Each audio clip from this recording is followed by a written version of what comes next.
असताना हे सरकार किती बेमुरवतखोर आहे, हे सरकार किती शेतकऱ्यांच्या विरोधी आहे, हे सरकार किती शेतकऱ्यांच्या बद्दल कुठल्याही प्रकारची कणव नसलेलं शेतकरी आहे आपलं सरकार आहे। आणि म्हणून या सरकारचा निषेध आम्ही करतोच।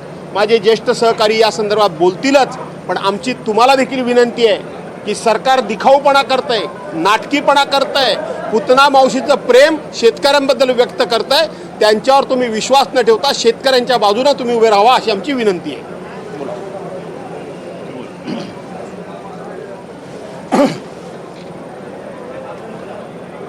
महाराष्ट्राच्या विधिमंडळाचं जेव्हा जेव्हा अधिवेशन चालतं तर या प्रांगणात असलेल्या छत्रपती शिवाजी महाराजांना आपण नतमस्तक होऊन विधानसभेमध्ये सरकार असो की आम्ही सगळेजण जातो आहे। आमच्यावर सगळ्यांवर माननीय छत्रपती शिवाजी महाराजांचा पगडा आहे, विचाराचा पगडा आहे। हे सरकारही त्याच पद्धतीनं वागत आहे, पण वागत असताना विचाराचा पगडा आपल्याला पाहायला मिळत नाही। इव्हेंटबाज हे सरकार आहे हे आपल्याला पाहायला मिळते आहे।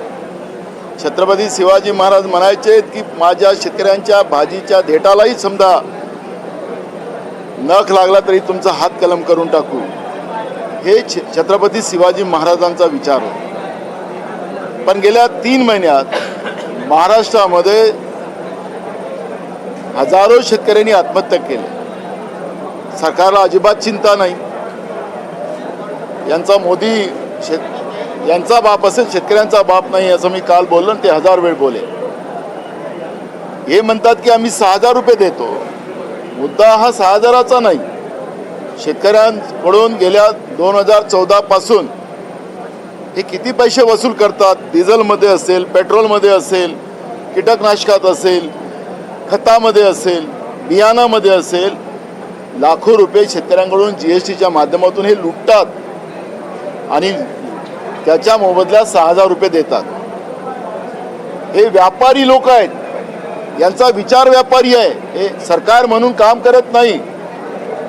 आणि त्यावरही शिरजोरी की आम्ही शेतकऱ्यांचे दाता आहोत अशा पद्धतीचं वक्तव्य हे लोक करतात आहेत। शिवाजी महाराजांच्या विचाराच्या महाराष्ट्रामध्ये समजा 70 वर्षाचे आमचे शेतकरी, बैल नाही त्याच्याजवळ शेती करायची आहे, शेतीचा हंगाम सुरू झालेला आहे आणि आमची माय माऊली आपल्याच नवऱ्याला त्या ठिकाणी नांगराला जोतून शेती करत असेल तर हे कशाची शेतकऱ्यांची सरकार आहे?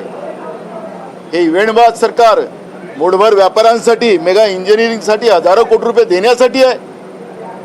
आणि ह्या वेदना या राज्याच्या शेतकऱ्यांच्या घेऊन आम्ही विरोधी पक्ष आम्ही सभागृहात ही भूमिका मांडतो आहे। जे जे काय आयुध आमच्याजवळ आहेत त्या आयुधाचा वापर करतो आहे।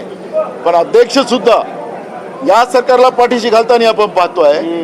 अजित पवार त्या ठिकाणी उभे झालेत आमच्या बाहेर झाले गेल्यानंतर आणि दिखाव्यासाठी आम्ही तयार आहोत।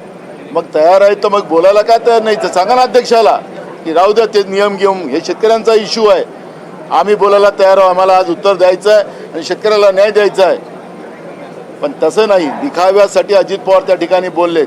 1 वर्षापासून महाराष्ट्राच्या शेतकऱ्यांच्या खरीप हंगामाचे पैसे या लोकांनी दिले नाहीत। काय व्याजासकट देणार आहे? शेतकरी इकडे पिकवतो आणि इकडे आपलं कुटुंब चालवतो। आता शेतीचा हंगाम आला आणि शेतीचा हंगाम आला, अजून सुद्धा खरीपाचे पैसे शेतकऱ्यांना दिले नाहीत। सरकारच उत्तर आता विधानसभेत देत होती, सोयाबीनचे पैसे दिले नाहीत, धानाचे पैसे दिले नाहीत, कापसाचे पैसे दिले नाहीत, तुरीचे पैसे दिले नाहीत। म्हणजे काय सरकार काय शेतकऱ्यांचा जीव घेण्यासाठी आलेला आहे? आणि म्हणून ह्या वेदना आणि शेतकऱ्याला न्याय मिळाव्यात ही अपेक्षा आमची विरोधी पक्षाची आहे। पण हे सरकार पळ काढते आहे, हे फक्त मूठभर लोकांसाठी काम करते आहे। मेगा इंजिनिअरिंग सरकार रेड्डी आंध्र प्रदेशचा कोण आहे त्याच्यासाठी हे काम करते आहे। त्यांचे जे काही मूठभर त्यांच्या बापाचे मित्र आहेत त्यांच्यासाठी काम करते आहे। अशा पद्धतीची परिस्थिती झालेली आहे। आम्ही महाराष्ट्राला आणि महाराष्ट्राच्या जनतेला आणि शेतकऱ्याला वाऱ्यावर सोडू देणार नाही। आम्ही ही लढाई शेवटपर्यंत लढू आणि शेतकऱ्यांच्या अस्मितेची लढाई हे आमच्या रक्तात एक एक थेंब आमचा जो आहे तो आमच्या शेतकऱ्यांच्या अस्मितेची लढाई लढण्यासाठी आहे आणि मी ते लढत राहू। कितीही यांनी आमचं तोंड दाबण्याचा प्रयत्न केला तरी आम्ही थांबणार नाही, ही भूमिका आमची आहे। यापूर्वी कर्जमाफी थोडा विचार करून केली जाईल असं सांगण्यात आले. विधानसभेच्या वेळेला देखील कर्जमाफी सांगितली होती, पण आता निवडणूक येतात महापालिकेचे, त्याला अनुसरून हे सांगितलं का की थोडा विचार करून आम्ही शेतकऱ्यांची कर्जमाफी मी तुम्हाला एक सांगतोय की हे सरकार आता पुरवणी मागण्यावर बोलणार आहोत. या महाराष्ट्राचं राजकोषीय जी स्थिती आज आहे ती 1 लाखाच्या वर राजकोषीय घसरण या राज्याची झालेली आहे. 9 लाख कोटीचं कर्ज या राज्यावर आहे. हे जेवढे इन्फ्रास्ट्रक्चर उभं करतात आहे हे सगळे कर्जानी करतात आहे. हे महाराष्ट्र सगळं कर्जाने बुजबुजवलं जात आहे. जनतेवर महागाई लादली जाते आहे आणि राहिलं यांच्याजवळ शेतकऱ्यांना द्यायला पैसे नाहीत आणि म्हणून टाइमपास. राज्याचे मुख्यमंत्री आम्ही शब्द दिलेला आहे पाळू. अरे आमचं सरकार होतं, उद्धव ठाकरे आमचे मुख्यमंत्री होते आणि त्यावेळेस पहिल्याच अधिवेशनामध्ये पहिल्याच कॅबिनेटमध्ये महात्मा ज्योतिबा फुले नावाच्या योजनेच्या माध्यमातून कर्जमुक्ती योजनेच्या नावानं ती पूर्ण सरसकट कर्जमाफी आम्ही केली आणि म्हणून आम्हाला बोलण्याचा अधिकार आहे. हे लोक आता देतो ते देतो, किती शेतकऱ्यांची आत्महत्या या लोकांना पाहिजे. आणि म्हणून कर्जमाफी असेल, ज्या अवकाळी पावसामुळे गारपीटमध्ये जे नुकसान झालं त्या शेतकऱ्यांचे अजूनपर्यंत पैसे यांनी दिले नाही. गेल्या वर्षीचे दिले नाही, या वर्षाचे ते वेगळेच. आणि त्याच्यामुळे या सरकारचं हे लबाड सरकार आहे.